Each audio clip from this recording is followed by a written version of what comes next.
হাকিমপুর হিলি পৌর শহরের dolly Memorial স্কুলে কিশোর কণ্ঠ আয়োজিত মেধাবৃত্তি পরীক্ষা অনুষ্ঠিত হয়েছে। শুক্রবার সকালে কিশোর কণ্ঠ মেধাবৃত্তি পরীক্ষায় 550 জন শিক্ষার্থী অংশগ্রহণ করেন। কিশোর কণ্ঠ ফাউন্ডেশন দিনাজপুর দক্ষিণ জেলা শাখার পরিচালক মোহাম্মদ সাজিদুর রহমান সাজু জানান, সুন্দর ও সুষ্ঠু এবং উৎসবমুখর পরিবেশে 550 জন শিক্ষার্থীর পরীক্ষা সম্পন্ন করা হয়েছে।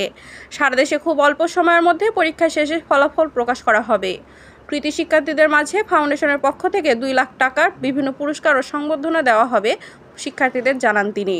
নিউজ ডেস্ক, দিনাজপুর বার্তা। হাকিমপুর হিলি পৌর শহরের ডোলি মেমোরিয়াল স্কুলে কিশোর কণ্ঠ আয়োজিত মেধাবৃত্তি পরীক্ষা অনুষ্ঠিত হয়েছে। শুক্রবার সকালে কিশোর কণ্ঠ মেধাবৃত্তি পরীক্ষায় 550 জন শিক্ষার্থী অংশগ্রহণ করেন। কিশোর কণ্ঠ ফাউন্ডেশন দিনাজপুর দক্ষিণ জেলা শাখার পরিচালক মোহাম্মদ সাজিদুর রহমান সাজু জানান, সুন্দর ও সুষ্ঠু এবং উৎসবমুখর পরিবেশে 550 জন শিক্ষার্থীর পরীক্ষা সম্পন্ন করা হয়েছে। সারা দেশে খুব অল্প সময়ের মধ্যে পরীক্ষা শেষে ফলাফল প্রকাশ করা হবে। কৃতী শিক্ষার্থীদের